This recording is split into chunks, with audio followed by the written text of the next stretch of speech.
아이 사무엘이 엘리 앞에서 여호와를 섬길 때에는 여호와의 말씀이 희귀하여 이상이 흔히 보이지 않았더라. 엘리의 눈이 점점 어두워가서 잘 보지 못하는 그때 그가 자기 처소에 누웠고 하나님의 등불은 아직 꺼지지 아니하였으며 사무엘은 하나님의 궤에 있는 여호와의 전 안에 누웠더니 여호와께서 사무엘을 부르시는지라. 그가 대답하되 내가 여기 있나이다 하고 엘리에게로 달려가서 이르되 당신이 나를 부르셨기로 내가 여기 있나이다 하니 그가 이르되 나는 부르지 아니하였으니 다시 누우라 하는지라. 그가 가서 누웠더니 여호와께서 다시 사무엘을 부르시는지라. 사무엘이 일어나 엘리에게로 가서 이르되 당신이 나를 부르셨기로 내가 여기 있나이다 하니 그가 대답하되 내 아들아 내가 부르지 아니하였으니 다시 누우라 하니라. 사무엘이 아직 여호와를 알지 못하고 여호와의 말씀도 아직 그에게 나타나지 아니한 때라. 여호와께서 세 번째 사무엘을 부르시는지라. 그가 일어나 엘리에게로 가서 이르되 당신이 나를 부르셨기로 내가 여기 있나이다 하니 엘리가 여호와께서 이 아이를 부르신 줄을 깨닫고 엘리가 사무엘에게 이르되 가서 누웠다가 그가 너를 부르시거든 네가 말하기를 여호와여 말씀하옵소서 주의 종이 듣겠나이다 하라 하니 이에 사무엘이 가서 자기 처소에 누우니라. 여호와께서 임하여 서서 전과 같이 사무엘아 사무엘아 부르시는지라. 사무엘이 이르되 말씀하옵소서 주의 종이 듣겠나이다 하니 여호와께서 사무엘에게 이르시되 보라 내가 이스라엘 중에 한 일을 행하리니 그것을 듣는 자마다 두 귀가 울리리라. 내가 엘리의 집에 대하여 말한 것을 처음부터 끝까지 그날에 그에게 다 이루리라. 내가 그의 집을 영원토록 심판하겠다고 그에게 말한 것은 그가 아는 죄악 때문이니 이는 그가 자기의 아들들이 저주를 자청하되 금하지 아니하였음이니라. 그러므로 내가 엘리의 집에 대하여 맹세하기를 엘리 집의 죄악은 제물로나 예물로나 영원히 속죄함을 받지 못하리라 하였노라 하셨더라. 사무엘이 아침까지 누웠다가 여호와의 집에 문을 열었으나 그 이상을 엘리에게 알게 하기를 두려워하더니 엘리가 사무엘을 불러 이르되 내 아들 사무엘아 하니 그가 대답하되 내가 여기 있나이다 하니 그가 이르되 네게 무엇을 말씀하셨느냐 청하노니 내게 숨기지 말라. 네게 말씀하신 모든 것을 하나라도 숨기면 하나님이 네게 벌을 내리시고 또 내리시기를 원하노라 하는지라. 사무엘이 그것을 그에게 자세히 말하고 조금도 숨기지 아니하니 그가 이르되 이는 여호와이시니 선하신 대로 하실 것이니라 하니라. 사무엘이 자라매 여호와께서 그와 함께 계셔서 그의 말이 하나도 땅에 떨어지지 않게 하시니 단에서부터 브엘세바까지의 온 이스라엘이 사무엘은 여호와의 선지자로 세우심을 입은 줄을 알았더라. 여호와께서 실로에서 다시 나타나시되 여호와께서 실로에서 여호와의 말씀으로 사무엘에게 자기를 나타내시니라.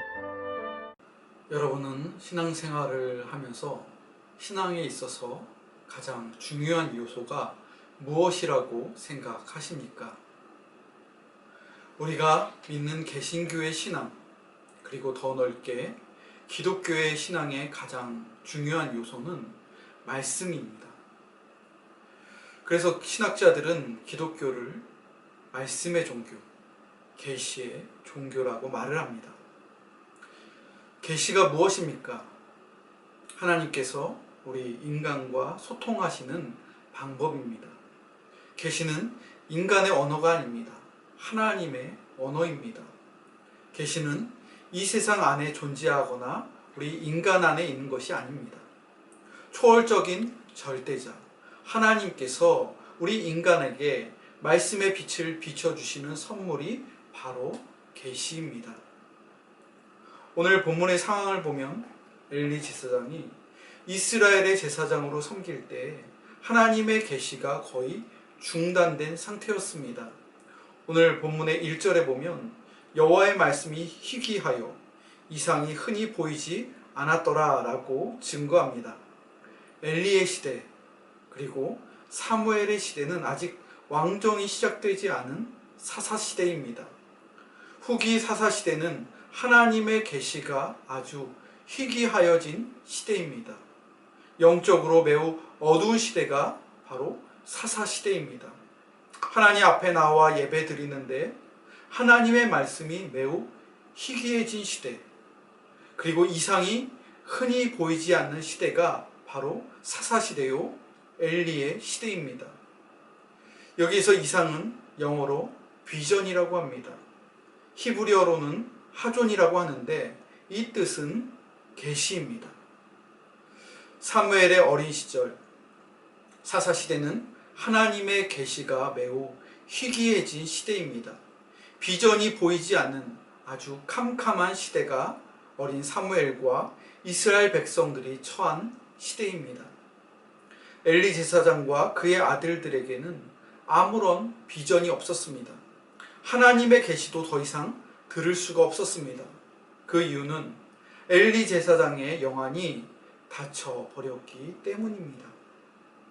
저는 1절의 말씀을 묵상하며 오늘날 한국 교회와 세계의 상황이 떠올랐습니다.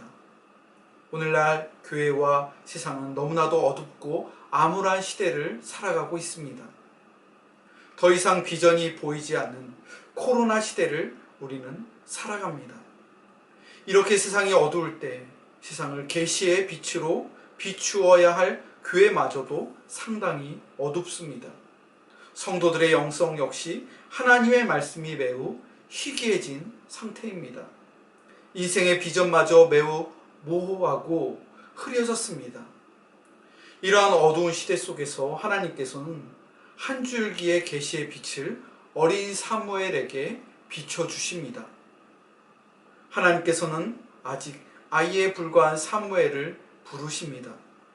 하나님께서 임재하시는 성전에서 잠을 청하고 있는 아이 사무엘에게 나타나셔서 그의 이름을 부르셨습니다.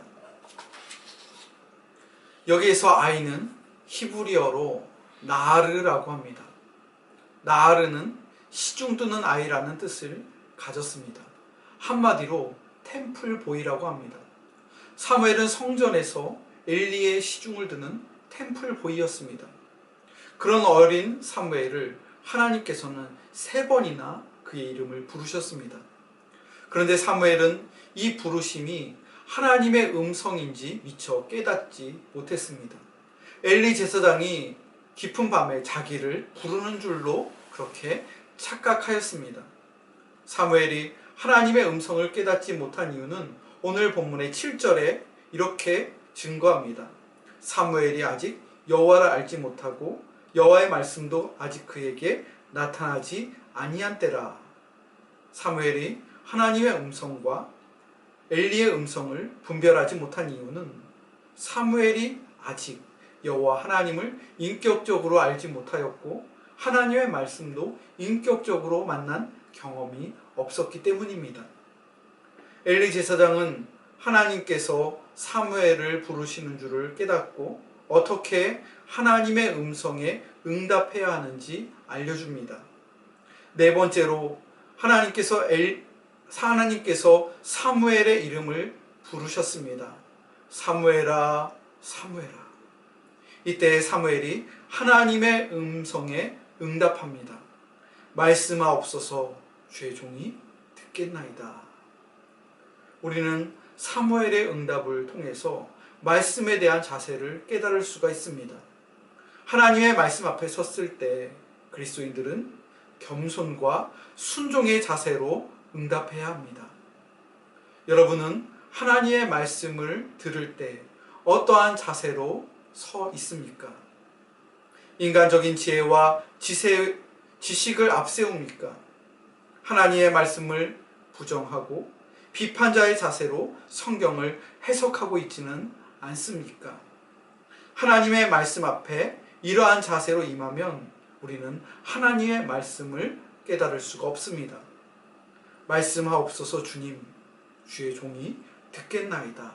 이러한 신앙으로 말씀을 경청해야 합니다.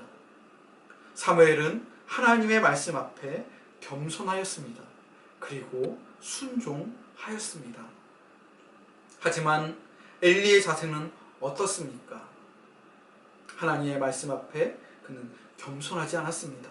그리고 하나님의 말씀 앞에 그는 순종하지 않았습니다. 엘리는 말씀에 대한 호기심으로 사무엘에게 물었습니다. 하나님께서 내게 무엇을 말씀하시더냐? 하나도 내게 숨기지 말고 다 말하라. 하나라도 숨기면 하나님께서 내게 벌 위에 벌을 내리시리라. 이렇게까지 협박하며 사무엘이 들은 말씀을 알려고 하였습니다. 하지만 그 말씀을 들은 엘리가 어떻게 반응합니까? 오늘 본문의 18절을 보니까 이는 여호와이시니 선하신 대로 하실 것이니라. 표면적으로는 하나님의 말씀을 받아들이는 것 같습니다. 하지만 그렇지 않습니다. 굉장히 무책임한 대답입니다. 어떻게 자기 집의 멸망에 대한 예언을 듣고도 이렇게 평안하게 대답할 수 있단 말입니까? 엘리가 왜 이렇게 반응했을까요?